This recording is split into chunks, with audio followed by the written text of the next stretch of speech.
10,030.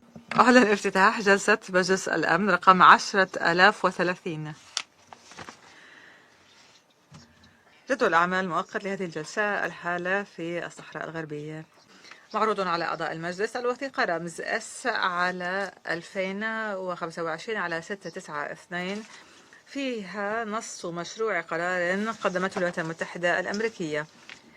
سيبدأ المجلس الآن بالتصويت على مشروع القرار المعروض عليه. سأطرح مشروع القرار لتصويت الآن. أرجو من الوفود المؤيدة لمشروع القرار الوارد في وثيقة رمز S على 2025 على 692 أن ترفع يدها.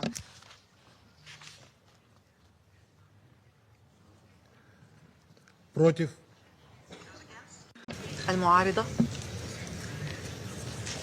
اعمل نفسك ميت، اعمل نفسك ميت. المعارضة.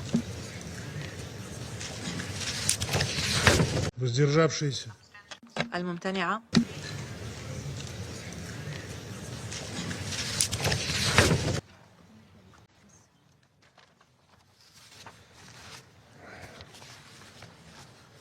За резолюцию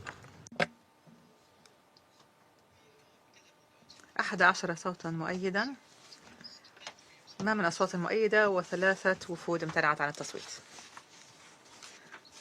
أحد أعضاء المجلس لم يشارك في التصويت.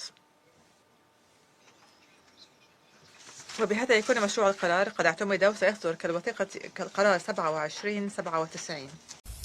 Focus ce matin dans le monde qui bouge sur le Maroc et la question du Sahara occidental. Le 31 octobre, une résolution de l'ONU a été adoptée. Les États-Unis et l'ONU laissent la main au Maroc pour son plan d'autonomie. On en parle.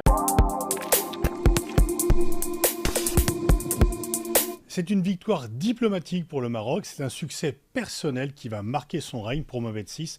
Je parle de la résolution du Conseil de sécurité des Nations Unies sur le Sahara occidental. En effet, le Conseil de sécurité, par 11 voix avec 3 abstentions, Chine, Russie, Pakistan, et un refus de participer au vote, l'Algérie, qui est membre non permanent du Conseil de sécurité, a entériné le plan marocain d'autonomie du Sahara au sein du royaume marocain. C'est un succès pour le Maroc qui avait déjà obtenu la reconnaissance de la marocanité du Sahara par les États-Unis dans le cadre des accords d'Abraham, suivi par l'Espagne peu après et suivi par la France qui jusqu'ici se tenait à équidistance par une décision du président Macron l'an dernier. Cela a été célébré comme une victoire en fait en Coupe du Monde, comme une victoire pour un match de football dans les rues et certains proposent même de faire du 31 octobre une date de fête nationale.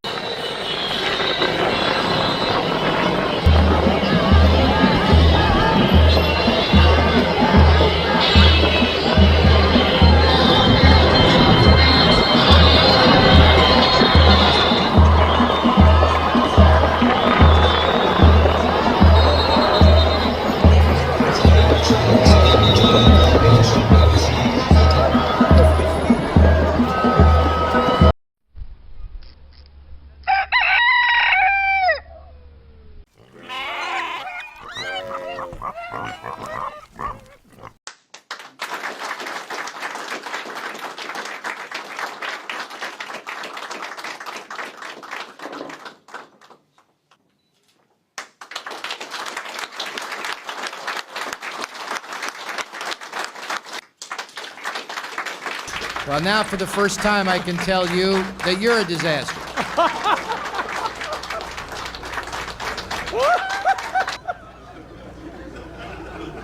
Be sure you get the right attribution there.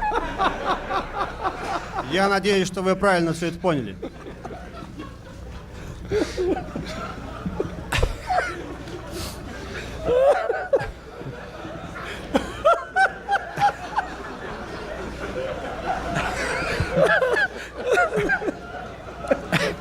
All right.